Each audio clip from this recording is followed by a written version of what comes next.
Ya, oke. Selamat pagi. Assalamualaikum warahmatullahi wabarakatuh. Ya, oke. Kita lanjutkan kuliah kita. Kita sekarang masuk ke chapter 3 ya, data wrangling. Nanti yang kita bahas adalah 3.0 introduction. Kemudian nanti kita bahas 3.1 creating a data frame. Minggu kemarin udah saya minta Anda buat latihan ya. Jadi ini agak lebih cepat lah. Kemudian 3.2 describing the data. Kemudian 3.3 navigating data frame sampai pada selecting row based on conditional. Ya, jadi kalau di Jupyter Lab-nya, di sini saya sudah siapkan ada 4 latihan ya, 4 atau 5, 4 kayaknya ya.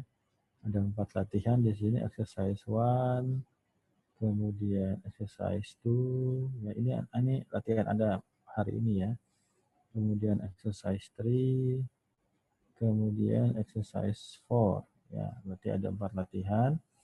Kemudian ini saya kasih raw data setnya ya, data setnya di sini. Nanti di sini ada sedikit masalah ya. Nanti dicoba aja di solve masalahnya. Tapi kita mulai dari awal ya, silakan. Anda bisa copy paste dari e-booknya atau Anda bisa copy paste dari PDF yang saya share di LMS ya. Nanti kita akan interaktif ya. Kita akan mulai, kemudian nanti saya minta Anda untuk share screen ya, share screen yang Anda kerjakan. Ya, jadi jangan takut kalau salah ya. Nanti misalnya nanti kita bahas dulu. Jadi polanya adalah saya bahas dulu ya. Kalau Anda lihat saya tetap menggunakan bahasa Inggris ya. Nanti saya jelaskan lah Indonesianya seperti apa. Kemudian nanti untuk setiap setiap subchapter di sini ya, nanti ada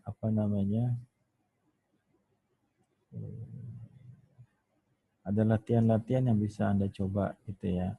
Jadi mungkin nanti saya akan jelaskan 15 menit, kemudian nanti Anda bisa mencobanya misalnya 10 menit kayak gitu ya.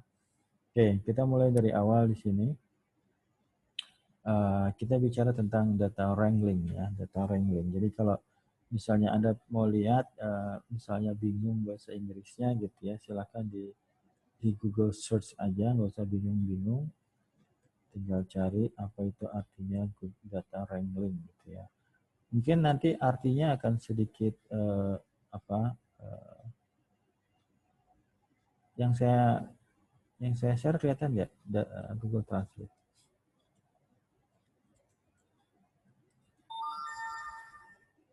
Halo?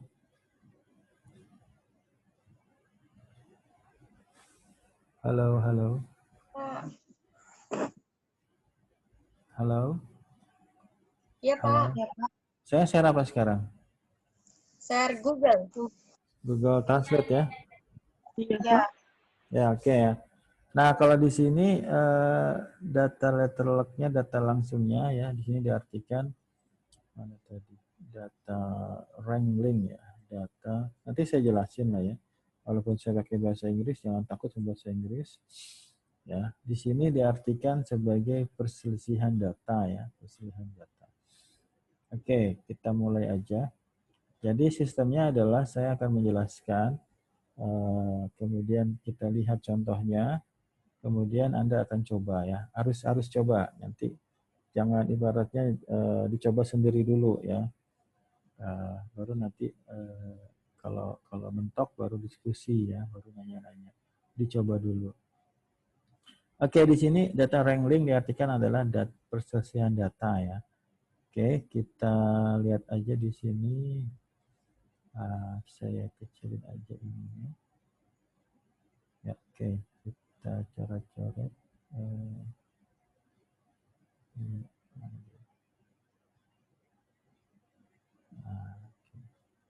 Ya, kita bahas ya. Kita bahas sedikit.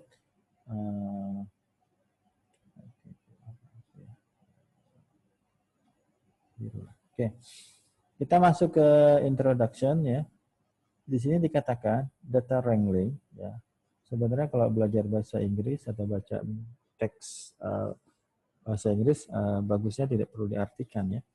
Jadi kita berpikirnya pakai bahasa Inggris, ya. Oke, data wrangling is a broad term use, ya, istilah yang luas, ya. Often informally to describe the process of transforming raw data to clean and organized format ready to use. Jadi dikatakan ini adalah mengubah raw data, ya, mengubah raw data ini data mentah lah, ya. Mengubah data mentah gitu, ya. Data mentah to clean, ya, untuk membersihkan, organize, ya, mengatur format data sehingga ready for use, sehingga siap untuk digunakan, ya, siap digunakan. Nah, istilah yang digunakan itu adalah pre-processing, ya. Jadi pre-processing adalah istilah yang digunakan untuk menyiapkan data, membersihkan data untuk mengatur data sehingga siap digunakan ketika kita akan proses selanjutnya. Oke, itu adalah pengantarnya. The most common data structure used to wrangle, ya, struktur data. Di sini bicara tentang struktur data yang digunakan untuk wrangle itu apa tadi istilahnya, persisian data, ya. Itu adalah data frame, ya. Kita ketemu sama istilahnya data frame, which can be both intuitive and incredibly versatile, ya. Data frame atau tabular, ya, ini dalam bentuk tab-tab seperti Excel lah, ya. Data. Jadi nanti kita gunakan data frame, meaning that they are based on row and column. Jadi nanti kita menggunakan data frame untuk membersihkan data, ya, salah satunya. Nanti dia dalam bentuk baris, ya, row itu baris dan kolom. Like you would see in spreadsheet, ya, seperti yang Anda gunakan dalam Excel. Oke. Kemudian ini adalah pengantarnya. Here are data frame create from data from passenger on the Titanic. Nah, di sini kita akan ketemu sama data, di mana data ini adalah data orang-orang yang naik ke kapal Titanic, ya, kapal-kapal Titanic. Ya, jadi data setnya adalah data set passenger orang-orang yang naik ke kapal Titanic, ya. Jadi itu pengantarnya, ya. Jadi kita di sini bicara tentang pre-processing, ya. Kita bicara tentang pre-processing. Kemudian kita ketemu dengan data frame. Data frame itu akan ada dalam row dan kolom. Kemudian kita akan masuk ke dataset yang namanya dataset Titanic. Itu, ya. Kemudian kita lanjut. Ini saya rekam, ya. Kita lanjut. Ya, silakan kalau Anda, ini harus nyoba, ya. Jadi ketika saya jelaskan Anda harus nyoba. Ya, di sini kita ketemu sama perintah. Saya ulangi lagi, kalau ada tanda crash seperti ini, ya, hash seperti ini, maka ini adalah bentuk komen, ya. Ini adalah bentuk komen, komentar, ya. Ini adalah komen. Kalau ada tanda seperti ini, maka ini adalah komen, ya. Nah, maka ini tidak akan dieksekusi oleh Python, ya. Tidak akan dieksekusi oleh Python. Nah, di sini kita ketemu sama perintah import pandas spd, ya. Import pandas spd. Nah, berarti ini ada library namanya pandas, ya. Ada library yang namanya pandas. Nah, pandas ini adalah yang tadi tuh. Ini adalah yang data frame tadi, ya. Data frame, ya. Ini kepanjangannya adalah panel, ya. Panel data analitik, ya. Analitik gitu, ya. Oke. Jadi nanti di sini ini kalau ada seperti ini belum dieksekusi, ya. Masih belum ada angkanya. Kemudian di sini ada SPD, ya, SPD. Jadi ini adalah S itu adalah aliasnya, alias, ya, alias. Jadi sebenarnya kalau kita ketemu PD, maka kita sedang menggunakan pandas, ya. Jadi pengertiannya adalah import pandas SPD adalah kita menggunakan library pandas, kemudian untuk singkatnya pandas kita singkat dengan PD. Oh, berarti kalau pakai yang lain boleh, Pak? Boleh, tapi biasanya orang menyingkatnya pakai PD ya. Jadi PD itu merujuk pada library namanya Pandas ya. Pandas ini adalah data frame yang akan kita gunakan tadi. Ya. Oke, nah selanjutnya adalah kita bisa eksekusi ya. Kita eksekusi caranya gimana ya? Udah pada bisa ya. Kita tekan apa? Kita tekan Shift Enter. Kita tekan Shift Enter. Ya, kita tunggu prosesnya dikenali sama Jupyternya. Kalau sudah muncul apa namanya?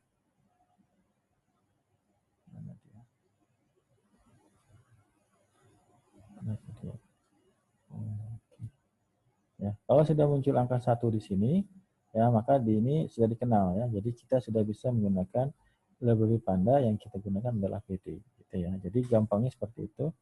Import Panda SPD, kemudian apa tadi Control Shift Enter ya. Shift Enter kita eksekusi.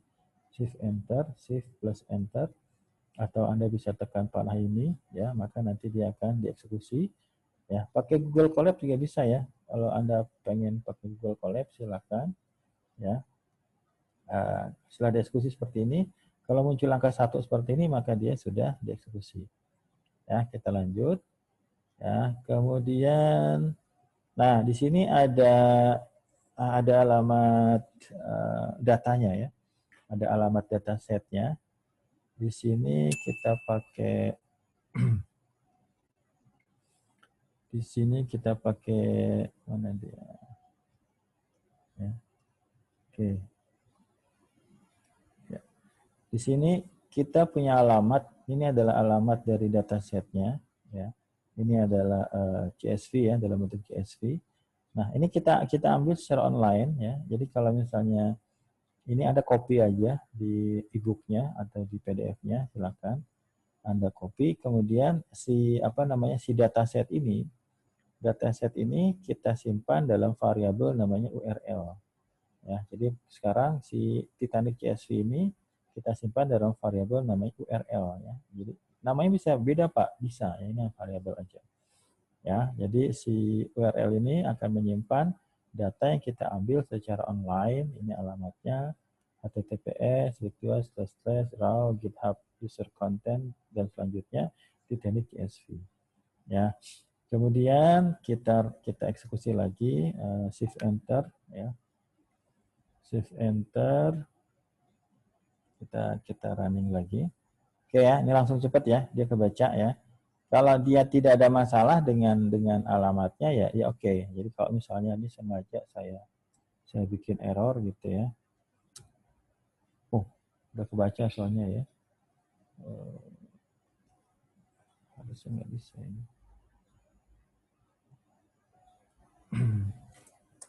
Sebentar, kenapa dia bisa jalan?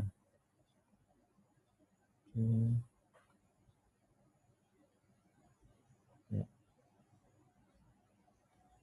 Nggak masalah. Kalau ini saya hapus master. Udah dikenal ya. Sudah dikenal dia. Sudah dikenal ya. Ya, tinggal sudah dikenal ya. Tapi nanti silakan Anda coba ya. Ini karena sudah dikenal jadi nggak ada masalah. Kita run aja. Oke, selanjutnya di sini kita masuk ke langkah ketiganya. Ya, ini karena sudah dikenal ya, maka dia sudah bisa ya. Kita lihat nanti saya pengen Anda coba juga ya. Kita lanjut aja dulu. Kita lihat di sini yang penting Anda paham langkah-langkahnya ya. Di sini ada PD, kemudian di sini ada URL. Nah, di sini ada fungsi yang namanya, nah ini ada PD-nya ya. Jadi PD ini ada merujuk pada di sini. Kemudian kita punya read CSV ya. Di sini ada read CSV ya. Ini adalah fungsi untuk membaca CSV ya, untuk membaca format data CSV. Format data CSV ya. Nah, URL ini adalah URL yang tadi kita tuliskan. Jadi ini nyambung semua ya. Si PD ini nggak bisa digunakan kalau belum kita import ya Pandasnya. Kalau kita dalam BlackBerry PD itu ada fungsi namanya read CSV. Ada fungsi yang namanya read CSV. Kemudian itu kemudian kita baca. Nah, selanjutnya si CSV ini kita simpan dalam data frame. Namanya adalah data frame. Ini nama variabel ya. Nama variabel. Nama variabelnya berarti bisa beda-beda ya. Cuma di sini namanya adalah data frame ya. Oke, nah URL ini dari sini, PD itu dari sini, read CSV adalah fungsi punya PD-nya, punya Pandas. Kita simpan di data frame ya. Kemudian selanjutnya ya, ini kita eksekusi dulu, shift enter ya, kita jalankan. Nah, kita masuk di sini. Di sini ya, di sini ada proses yang namanya adalah menampilkan 5 data awal. Menampilkan 5 data awal.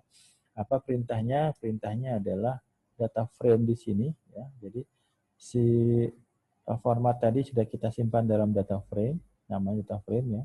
Kemudian ada fungsi namanya head ya, ada fungsi namanya head. Data frame-nya sudah tuliskan lagi ya. Karena menuju ke sini. Kita panggil 5 data pertama, berarti head 5 ya. Head 5 berarti kita ambil 5 data pertama ya. Kita eksekusi. Jangan lupa ada eksekusi ya, eksekusi. Oke, nah ini kalau Anda lihat ya, ini datanya masih bisa dibilang nggak terlalu kompleks lah. Jumlah kolomnya sedikit, nggak terlalu banyak ya. Kalau Anda lihat di sini, kita ambil 5, ini adalah 5 ya. Data 1 ya, data pertama, data kedua, data ketiga, data keempat, data kelima. Cuma mulainya dari 0 ya, mulainya dari 0, bukan dari 1. Jadi 0, 1, 2, 3, 4. Nah, ini adalah nama-nama kolomnya. Ada name, ada p-class, ada age, ada sex, ada survive, sama ada sex code-nya. Jadi ini adalah row-nya. Ya, seperti inilah, seperti Excel lah. Ini adalah kolom-kolomnya. Ya, kolom-kolomnya. Ya, ini adalah data set yang disimpan dalam data frame. Ya, jadi ini data yang akan kita mining. Tapi di sini yang kita lihat hanya 5 data awal. Yang kita lihat hanya 5 data awal. Bagaimana dengan yang lainnya, Pak? Kita lihat ya. Kita lihat, kemudian ini kita running lagi. Ini ada di PDF di ini ya, ada PDF di LMS. Kalau kita ingin melihat 5 data terakhir ya, maka perintahnya adalah tail. Tail 5 ya, tail 5. Maka kalau Anda lihat di sini ya, ini adalah perintah mengambil 5 data terakhir ya, tail ya, ekor ya, tail itu ekor. Nah, ini adalah data terakhir ya. Ini adalah data terakhirnya. Berarti si Titanic itu semua penumpangnya itu ada 13.312 penumpang. Ya, kemudian yang selamat ini kodenya ini selamat, kalau yang 0 dia yang meninggal gitu ya, yang tewas seperti itu. Jadi head mengambil 5 data, tergantung berapa data mau kita ambil. Tail mengambil data terakhir, terserah kita ambil data berapa. Oke, saya pikir masih mudah ini. Kemudian selanjutnya kita lihat di sini ada kalau di sini saya ambil 10 data ya, 10 data awal. 10 data awal, ini head 10, ini 10 data awal. Kemudian kalau kita mau lihat semuanya ya tinggal dimasukin data frame, kita run. Ya, maka Anda lihat di sini dia tidak menampilkan semua ya. Dia tidak menampilkan semua. Di sini ada dash di sini selanjutnya ya artinya ya. Berarti data pertama, kedua, tiga, empat, kelima, kemudian dari data kelima sampai 1307 itu datanya di hidden ya. Oke, tapi kalau Anda mau lihat data tertentu bisa ya, tinggal nanti dilihat indeksnya. Sampai data terakhir ya. Berarti di sini ini adalah dimensinya, ordonya ya, save-nya. Ada 1313 rows ya, baris, dan ada 6 kolom. 1 2 3 4 5 6 kayak gitu ya. Oke, kemudian 30 belum ada latihan ya. Kita bahas sedikit di sini pembahasannya. Di sini dikatakan there are 3 important things to notice in data frame. Ada tiga hal penting yang perlu Anda perhatikan ketika bicara data frame. Yang pertama adalah in a data frame, each row correspondent to one observation. Ya, contohnya adalah passenger. Dikatakan dalam data frame setiap barisnya itu adalah menunjukkan data ya. Kalau di sini bicara tentang penumpang ya. Di sini ada satu data penumpang. Kemudian each column, setiap kolom correspondent to one feature ya. Contohnya adalah gender, age dan lain-lain. Tadi sudah saya jelaskan. For example, by looking at the first observation, we can see that Miss Elizabeth Walton stay in first class, was 20 years old, was female, and survived in the disaster. Jadi kita lihat di sini, ya. Kita lihat di sini, kita lihat data frame yang kelima, ya. Di sini bicara tentang detail dari data pertama, ya.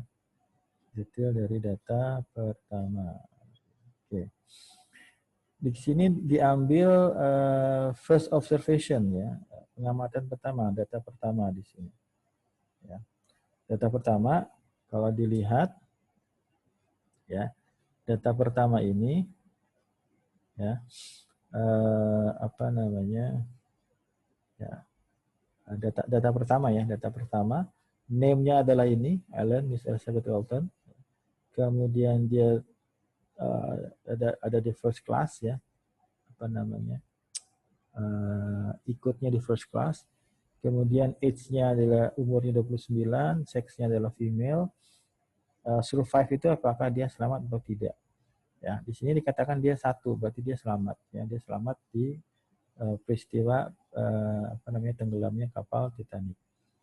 Kemudian sex code ini satu ya, female itu berarti satu. Ya, jadi yang Anda pahami adalah setiap baris ini adalah menyimpan satu data. Kayaknya sudah bisa dipahami ya, kayak Excel aja lah kayak gitu. Oke, kemudian yang terakhir. Oke, second, each column contain name, ini sudah ya. Setiap kolom terdiri dari name, each row contain index. Nah, kemudian di situ ada indeksnya. Tadi sudah saya bahas ya. Ada indeks pertama itu dimulainya dari 0. Kemudian third two column sex and sex code contain the same information in different format. Oke, di sini ada informasi. Ada informasi.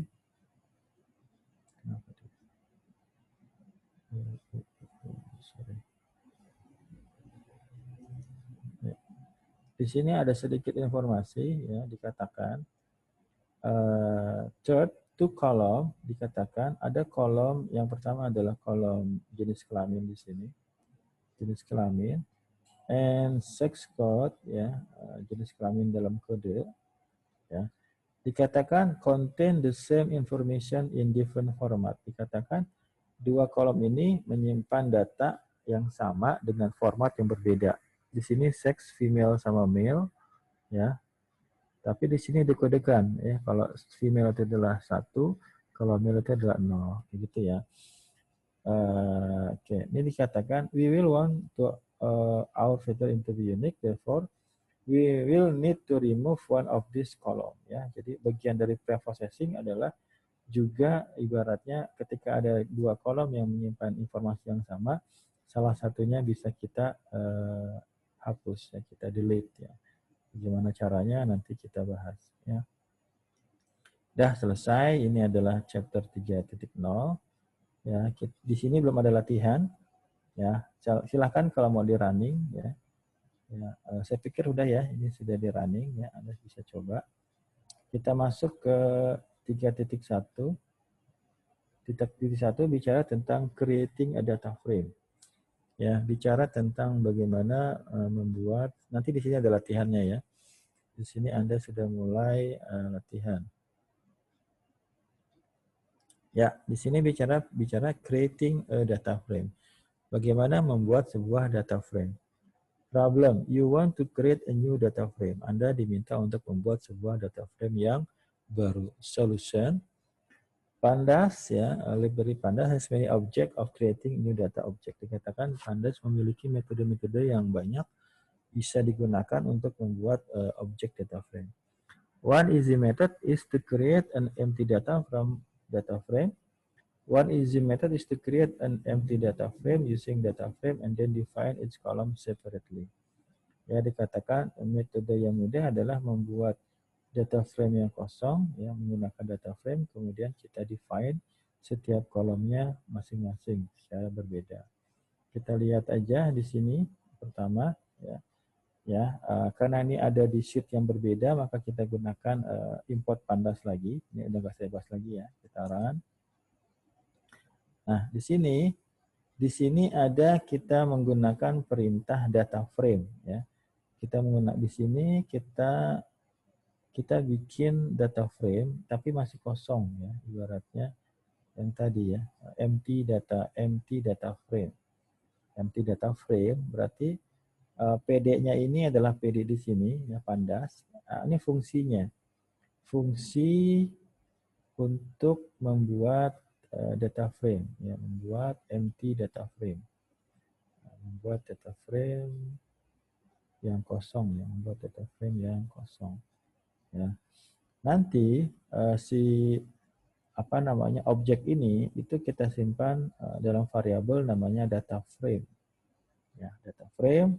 Jadi ini jadi kalau mau digambarkan ada sebuah variabel yang akan menyimpan objek data frame, ya. Di sini objek data frame, tapi objek data frame-nya masih kosong, kita baru bikin variabelnya aja, ya. Langkah selanjutnya gimana, Pak? Langkah selanjutnya adalah kita buat, ini dieksekusi dulu ya, masing-masing kita eksekusi dulu, ya. Nah, si data frame udah dikenal nih, data frame udah dikenal. Nah, si data frame ini nanti kita gunakan untuk membuat masing-masing kolom, ya. Untuk membuat masing-masing kolom. Nah, tenang aja, sebentar lagi kita latihan, ya. Nah, di sini data frame ini kita di sini bikin ibaratnya ada name, ada kolom name, kemudian ada kolom age, kemudian ada kolom driver. Itu adalah kolomnya.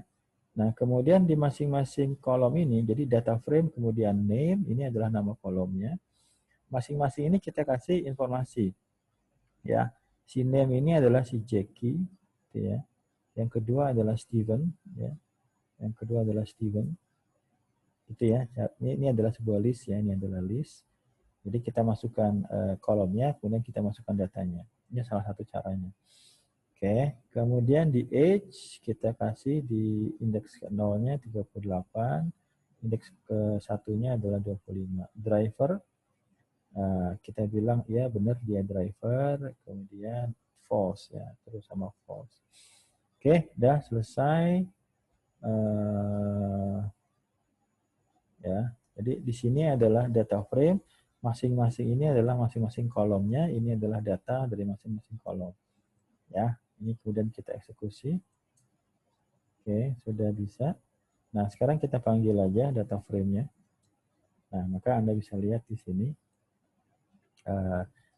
Ini secara mudah ya, Anda bisa lihat ada tadi di sini name, data frame name, kemudian jelek amat. Kemudian di sini ada name, ada age, ada driver ya. Ini tadi dari sini ya, name, age, sama driver. Ini adalah data-datanya, Jack, kemudian Steven, kemudian age-nya sama true false. Ini indeksnya ya, karena kita belum tentukan namanya. Oke, nanti Anda bisa coba ketika Anda latihan, tapi kita lanjut aja dulu. Kemudian kita lanjut ya. Alternatively, once we have created a data frame, we can append new row to the bottom. Dikatakan setelah kita membuat data frame, kita bisa menambahkan append ya, kita bisa menambahkan data, we can append new row to the bottom. Kita bisa menambahkan data di sini ya, data di sini. Kalau indeks mungkin otomatis ya. Oke, kita lihat caranya ya. Oke, nah di sini caranya. Oke, kita lihat. Nah, kalau di sini kita perlu bikin sebuah variabel ya untuk menyimpan sebagai handlernya ya. Di sini ya, new person ini adalah variabel. Series ini karena dia menyimpan satu. Jadi series ini karena satu row lah ya, satu data ya, satu data. Maka dia bukan bukan data frame seperti yang di atas tadi, PD data frame, tapi PD series. Ini adalah datanya, Molly Muni, kemudian 40 sama true. Kemudian kita kasih indeksnya. Ya, si Molly Muni adalah name, 40 adalah age, true adalah driver.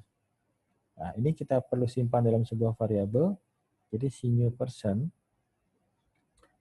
ini akan menyimpan ke objek series ya, yang nanti di sini ada name, kemudian ada datanya, kemudian ada age, kemudian ada datanya, sama ada driver, ada datanya. Seperti itu. Kalau enggak kita tidak bisa memanggilnya lagi. Ya, maka di sini kita gabungkan, kita tambahkan ya data frame karena kita pengen taruh di objek data frame tadi. Append adalah fungsi untuk menambahkan data, new person adalah di sini, kemudian ignore index adalah true ya. Kalau bingung apa itu ignore index, tinggal lihat aja di sini. Kita tekan shift tab ya. Ignore index mana dia? Ada enggak? Ya. Ignore index, if true do not use the index table. Ya, di sini dikatakan true. If true, kalau dia true jangan gunakan index label ya. Oke, kita pakai di sini nilainya adalah true. Nanti bisa dicoba lah. Ya, silakan di running dulu ini create row-nya, silakan di running, sudah dikenal. Kemudian kita running lagi. Nah, kalau Anda lihat di sini, maka kita sudah bisa menambahkan sebuah data baru ya. Yang tadinya kita cuma punya 2, sekarang kita punya 3 data. Yang tadi kita masukkan Muli umur 40, kemudian driver adalah true. Ya, oke. Saya pikir masih sederhana di sini. Nah, supaya Anda lebih paham lagi ya, jadi kalau kita belajar, kalau cuma dengar doang ya, kalau dengar doang katanya paling ngerti berapa persen lah. Misalnya 20%. Cuma lihat doang paling cuma dengar 30% gitu ya. Tapi kalau Anda lakukan, Anda praktek gitu ya, Anda doing, maka orang bilang Anda paham 80%. Syaratnya apa? Syaratnya adalah Anda mengerjakan sendiri dulu ya, Anda coba dulu. Saya kasih waktu 10 sampai 15 menit, silakan Anda mencoba. Mencoba apa? Mencoba exercise 1 ya. Mencoba exercise 1 ini ya. Sama seperti tadi, Anda bisa copy paste. Yang harus Anda pahami adalah metodenya. Di sini saya minta Anda membuat buatlah 4 buah kolom. Ya, kalau tadi kan cuma 3. Nah, masalahnya dalam sebuah data frame, kolom-kolom tersebut adalah name, age, sex, sama survive. Ini adalah data-datanya. Ini kolom pertama, Abdul, Budi, sama Cika, ada 3 data. Kemudian data di kolom kedua ada 21, 42, 17. Kemudian kolom seksnya male sama female.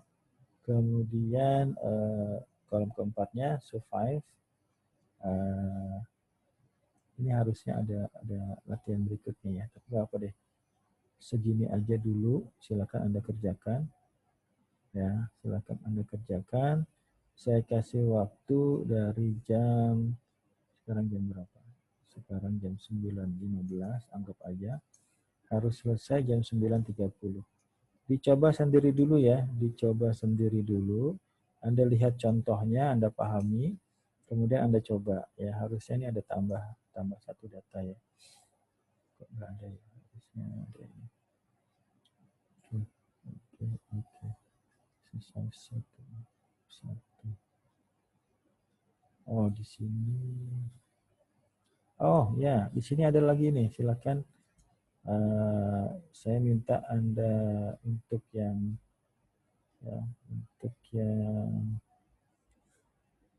saya ingat saya bikin kok ya, ternyata ada di bawahnya. Oke, ini saya screenshot aja ya. Saya screenshot aja, silakan Anda lihat di WA grupnya. Ya, karena nanti saya minta untuk menambahkan 1 data lagi. Oke. Ada Pak Sidik tuh. Sidik nanya. Oke, ya. Ini masih mudah ya. Kalau Anda mengikuti, Anda mendengarkan apa yang saya sampaikan, Anda bisa mencoba belajar ya. Dipaksa untuk mendengarkan, dipaksa untuk paham. Saya pikir ini belum terlalu sulit ya. Jadi silakan dicoba sendiri. Proses belajar itu internalisasi diri adalah Anda mencoba sendiri ya. Anda mencoba sendiri ya. Oke. Kalau ada yang sudah selesai, ada yang nanya, jangan kasih tahu dulu ya, belajar dulu, coba dulu ya, harus belajar dulu, harus coba dulu. Ya, silahkan nanti jam 9.30 saya balik lagi, kemudian nanti saya minta Anda share screen apa yang Anda kerjakan, kemudian Anda jelaskan.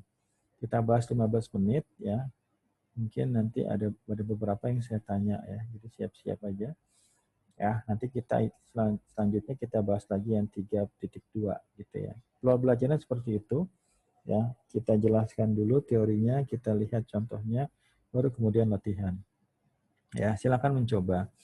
Ya, coba sendiri. Kalau ada temannya yang nanya, jangan kasih dulu ya. Jangan kasih, suruh coba dulu ya. Kalau enggak bisa belajar, nggak bisa ya. Ya, silakan dicoba.